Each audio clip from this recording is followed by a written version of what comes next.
Alright, looking gorgeous, looking gorgeous. Nah. Hey guys, Blazie here, and welcome to my lazy Blazie review of The Beast from 20,000 Fathoms. It came out in 1953, and it is, from what I know, the first giant monster movie that came alive thanks to atomic bombs. And it is like the direct inspiration for Godzilla. The original script for Godzilla was even titled The Giant Monster for 20,000 Miles Under the Sea. And in the original script for the 20,000 Fathoms movie, he was going to have fire breath, aka an atomic blast. But that was cut out, but then was used for Godzilla. In short, we have this movie to thank for Godzilla. And me being a Godzilla fan, well, of course I had to check it out. So now let's go off script and talk about this movie, because it is a lazy review after all. But before that, please hit that like button and subscribe while you're at it, because I would love you if you do. Alright, on with the review, right after this opening.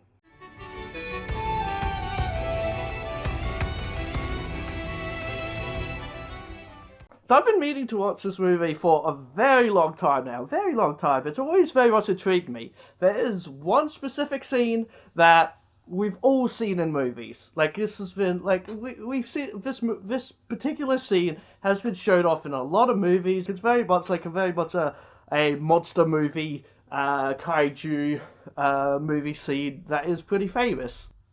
So I've been wanting to watch it for a very long time. I started doing a binge of watching old movies, like a lot of old black and white. Like I watched all the original monster movies, or I watched the original like Dracula, Frankenstein, The Mummy, all those kind of films. Like I really enjoyed the Invisible Man movie. That was really actually quite enjoyable, that one. Especially like the effects at the time. Even some of them are just like the effects at the time. That was enjoyable, that one. But yeah, so I've been watching like a lot of films, so it's like, alright, it's only right that I watched a monster movie. And this one directly inspired Godzilla. And so that's really, really interesting, because I love Godzilla. I got posters, I got figures, you know, I love Godzilla. So it was cool to go back and actually watch the movie that inspired it. And right away, as this movie opened up, it made me laugh. It's not supposed to, but like the opening just made me giggle and just laugh a bit. It starts off with like a narrator, of course. A lot of these old films use narrators at the start of the film. And he's talking about like there's an operation happening, right? Like an army operation, and it's called Operation Experiment. What a great name! I mean, that's what they're doing. They're doing an experiment, and they call it Operation Experiment. It's not very, like, it's meant to be like a top secret thing. Like top secret. And they call it an experiment. That's not very secret.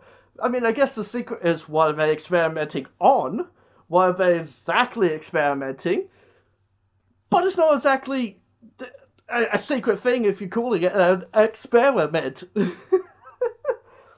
At least, like, I don't know, for example, there's a real life one, I believe. I know it was in X-Files.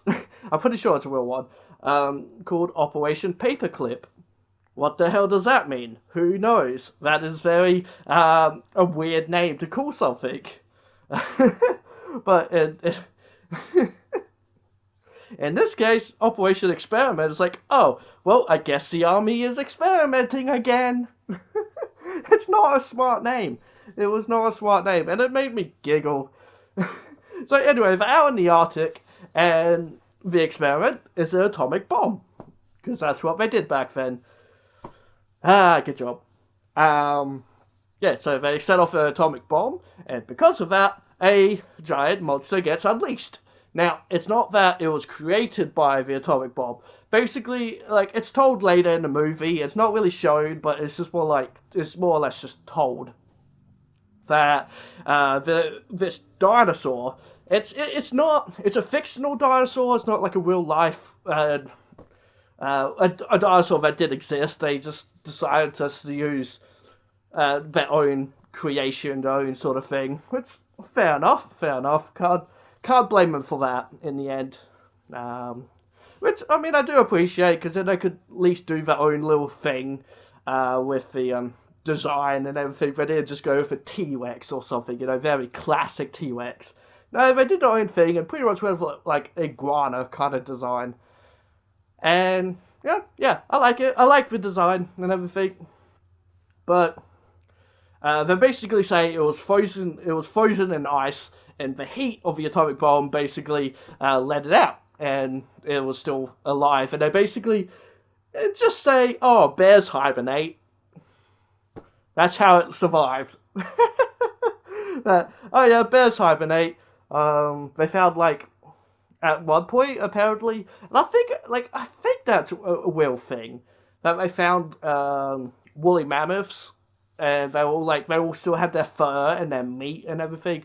They were dead, but everything was still like you could still cook the meat and it would still taste good. It was still good meat.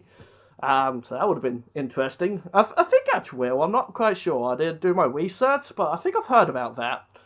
Um, and so that's basically how they say, yeah, it's alive because of that. Never mind surviving an atomic blast. Sure. Which it doesn't take long for this movie to actually show the monster, and I appreciate that. And I love the stop motion. It's very like with a lot of these movies, a lot of these old movies, I should say, the stop motion can either make it or break it these days. You can either have like a good laugh of how bad it looks, or you could be like, oh, that's actually really cool. That's a really cool effect. That's really cool how they did that. Well, there's a lot out there that you just look at, that you just can't help but laugh at with how bad with how bad it will be, or just it just looks funny. Even back then, I'm sure it was a good laugh. But no, this one, this movie was praised for its effects, and rightly so. It looks really cool. There's some really cool stop motion action in this. There's some like cool little scenes where like he attacks a boat, which it was kind of funny. It was like a dog playing with a toy or something.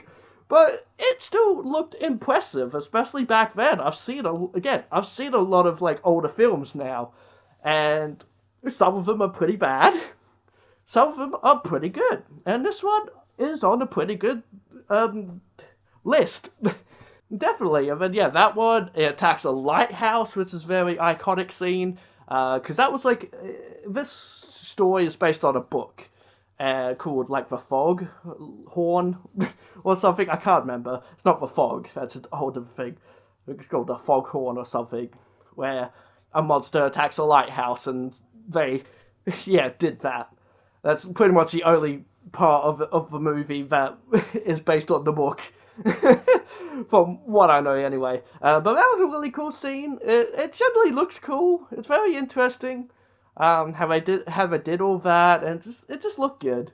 And then and then it attacks New York, and that's really cool. That's very, very, very iconic. I'm sure everyone has seen this scene.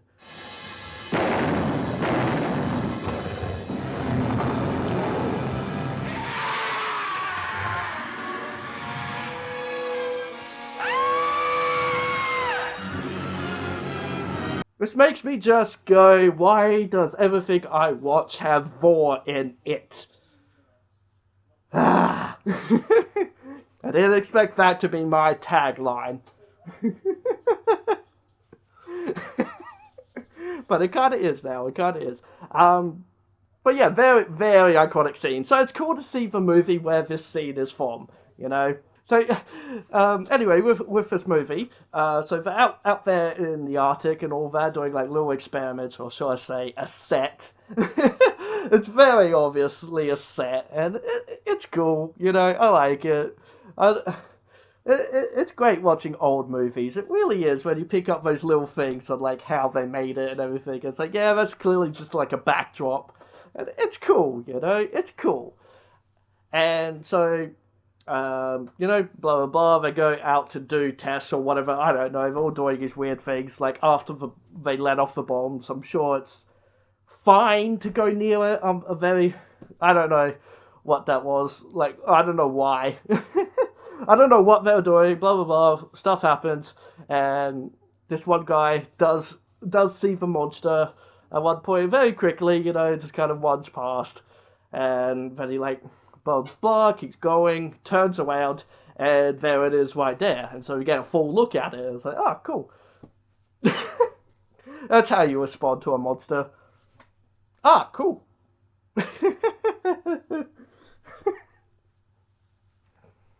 So monster doesn't exactly attack. The guy just kind of like walks backwards, and it's absolutely hilarious. I don't know, like it made me laugh so much at how quick and sudden it is. Like I expected it to be like a really long drop, because you did see that there's like an edge. He was on an edge, and I thought it would be like a really long drop, but it was just like boom.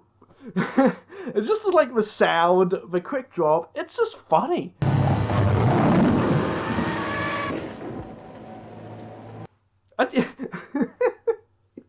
It was just really funny because it was just so sudden. Everything, it just happened so fast. And it was just like, oh, okay. Like, and then it was like, wait, is he dead from that little drop? Like it was just like, did he seriously just die from that little drop? But no, he was still alive, just very broken. But it's okay. He dies later. He dies like right after the monster kind of just like walks over top of this like little mountain next to it, and all this ice comes down and buries him. But before that, his friend shows up, and his friend tries to help him. Goes down into the hole, which is like a really short little boop. Tries to help him, goes back up and sees the monster himself, and that's when the avalanche happens. Buries his friend. And he ends up being knocked out. Later on, he gets taken back to New York, where he's treated for his injuries and all that, and called crazy, because now he's talking about, there's this monster. I saw a monster out there. And so everyone just thinks he's crazy. And so we have like the psychologist that comes in and talks to him, and there's one little scene there that was kind of funny. What about that sound I heard? In your condition, it could have been anything. The wind, anything. That sound could be anything. Wind. Anything. just that. It's just like, yeah, that's all. Like, it could be anything. Wind. Anything. That's a lot of anythings. That was, I don't know why, that kind of made me giggle a bit. So from here on out, basically, we focus on, like, the friend, that found the dude who broke himself. And he's the main character of the story, and he's basically trying to convince people, yeah, no, what I saw was real. And then, there's reports of a sea serpent attack. That's where we get, like, the boat scene of it attacking a boat. And there's like other little reports happening, and so he's trying to figure out, what's going on. Like, oh, this is the monster that I saw. So he goes to a paleontologist,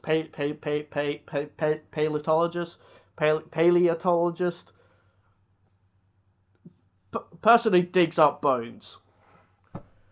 That thing. Goes to one of them.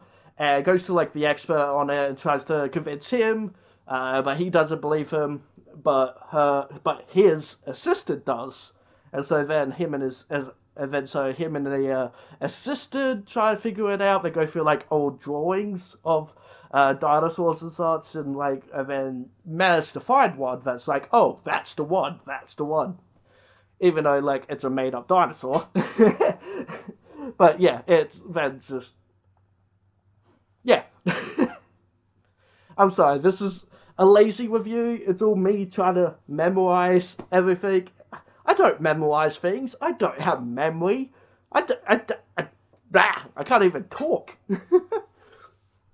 So, yeah, that happens. And of course, those two kind of just fall in love pretty quickly. Nothing really, like, romantic ever happens in this film. So that's kind of nice. It's just more or less those, little moments, like this one little moment, for example. Phone me if anything exciting happens. I'll phone you even if nothing happens. That was pretty smooth, dude. I have to give him that. So yeah, now they know what the monster is. They then go to one of the people that was attacked on a ship, or on another ship who survived one of the attacks, and they go to them and also show them the picture of the dinosaur, and he's just like, yeah, that's what attacked us. So they go back to the bone scientist, the paleontologist, I'm not joking. I'm not playing around. I'm trying to say it. I'm trying. Paleontologist, yeah, whatever. The bone doctor. They go back to him and then convince him. Yeah, look, here's proof. We've both seen this thing. And so he's like, oh, okay, I believe you now. And so they figure out, it's going along a certain route. So they get on a boat to where it's located. It's looks like it's heading towards New York. So they get on a boat, and the scientist dude, he gets on it. He goes down very, very deep into the ocean, and it's like, it doesn't look like the ocean. Is that what it looks like, with all those big little towers of rocks? I mean, I could be completely wrong. I have no idea. But it looked way too otherworldly, Which, I mean, I guess that's what the underwater world is. It's very otherworldly, let's be real here.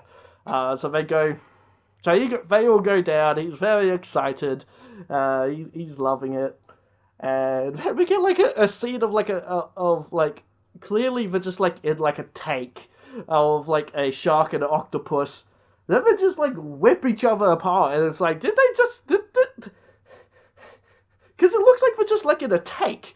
Did they just put an octopus and a shark together and just hope that they fought and such and got it all on footage? Because damn, talk about animal cruelty. Am I right? Damn. Yeah, because it was it ended up being bloody at one point, and it's did this need to be in the film? Because then the big dinosaur shows up. The scientist is very happy, even though he's just looking at its thigh. Pretty much, he's just looking at its foot. And yeah, he dies. They get attacked for somehow it doesn't disturb the boat at all. But as he I don't know, I guess noms it. It doesn't somehow disturb the boat at all. But sure, why not? And then we get it, and then we get the New York scene as it comes in and attacks New York. For the last 20 minutes or so, even a little bit longer, good 25 minutes or so. It attacks New York, and it's really cool. It's very, very I can see it being very iconic for sure, definitely. It has great effects. I absolutely loved some of the scenes in there. There's some really cool ones with some building destruction. It's not that big, so it's more or less just destroying cars and such. There's one where it's just where there's one guy who just looks so confused. He doesn't look scared. He looks confused, and that made me giggle. It's not meant to, but it made me giggle. And yeah, it just looks all great. Eventually the military comes in and starts fighting it, but it ends up being its blood is toxic, or at least it has an old disease in there that is killing everyone. So they have to find a different way to kill it, so that it can kill the virus within it. So they end up using a radiated isotope, whatever the hell that means. I don't know. I do know it somewhere in here, but at the same time, I really don't. So whatever. But I mean, it's kind of funny that it was born, or at least it came back alive thanks to radiation, and now they're gonna kill it with radiation. I don't know. That definitely fits into the theme of it all, But yeah, they end up pretty much. It ends up at a roller coaster thing, and it's all raw. destroying that up, and that all looks pretty cool. Like it kind of sucks in a way because it's like hiding the monster quite a bit there. I mean, you can still clearly see its face, but basically then it's hiding the wound that it got earlier in the battle, and that's where they need to get the isotope in there. So they have to then like go up this destroyed roller coaster, which is really kind of stupid because it's like half destroyed at this point. But at least that one part that they needed wasn't destroyed, so they go up the roller coaster to this like higher ledge where they can like aim down and shoot at it. And yeah, one bullet, bleh, it dead. Okay, not for a while. It still was a bit. Struggles around and then eventually dies. So then the end. That's the movie, and it was fun. This is one of the better monster movies that I've seen, older monster movies I've seen. And like, yeah, if you're a monster fan, I do suggest this movie. Like, it's good to see where it came from, you know? Like there's there's better older stuff, but this was still like really good. It was actually really good. Like there's no real like memorable characters or anything like that. I mean, a lot of these old films, no one is memorable. But like the acting is perfectly fine. Everything that happens in it is good. Like they do show plenty of the monster, which I appreciate. I mean, a lot of these older films do. But for the most part, yeah, you do see it all clearly. It has some good moments in there. The effects are still pretty good. They're definitely good. They're definitely good. Really good stop motion. You gotta give credit where credit's due, and it still looks good, you know? There's definitely like times where like stop motion can just look a little jarring.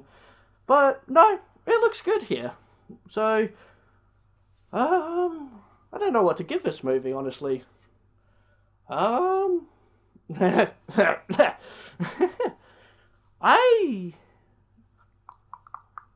oh man, there were like something I do appreciate this movie.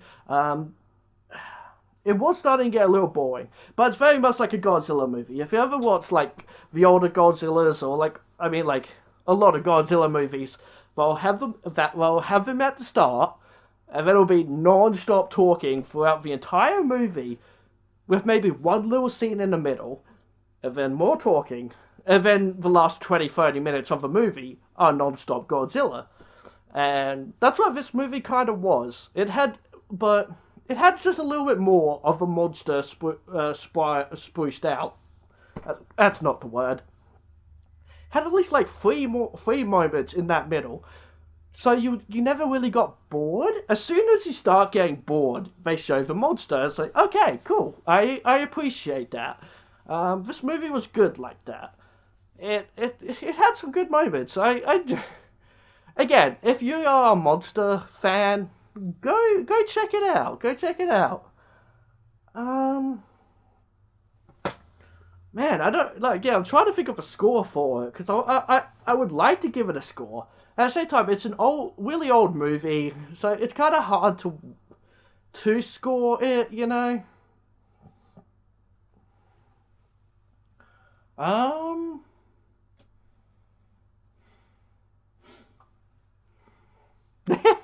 Struggling a little bit. I'll give it a 9 out of 10 foxes. It needed, like, it was funny in parts that didn't need to be funny. Like, yeah, Operation Experiment, the wind part, I don't know why that was funny to me, but it was. But a lot of the story was good. It all worked and everything.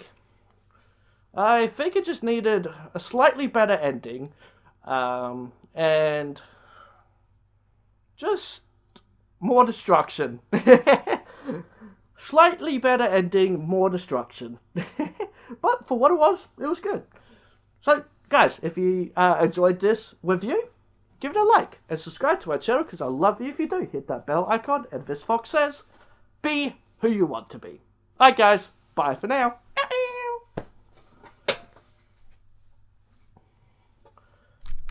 Huh. Huh. I just realized something. There's one of my things is that I say yeah, in one of my latest in one of my live streams. Go check out my live streams. I hope you like my live stream, guys. I hope you like them. My last one was weird. I absolutely agree on that. But God, I had a lot of fun. But yeah, in my last live stream, someone mentioned like, oh, what does the fox say? That whole thing, and I commented whatever things, and then I was like, oh, what does the fox say? He says subscribe. And I'm like, oh, that should have been my thing. I should have totally done that. What does the fox say? Subscribe. But then I just realized, that's my ending. What does the fox, what this fox says, be who you want to be. That came because of that. It really honestly did. It came from like the whole, what does the fox say? And it's just, this fox says, be who you want to be. Huh. I forgot about that. That's where that came from. If any of you wanted to know. Anyway, bye. Ow. I've been meaning to watch this. So now, let's go off script and talk about this movie, because this is a Lazy Blazie review after all. I don't use a script. Blech.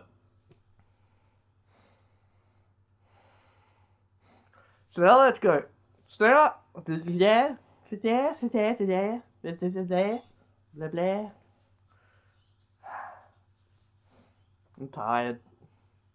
So now let's go off script and talk about this. So now let's go off script and talk about this movie, because this is a lazy review after all. I don't use scripts. I only just use even with the script, I can't even fake. So now, snap.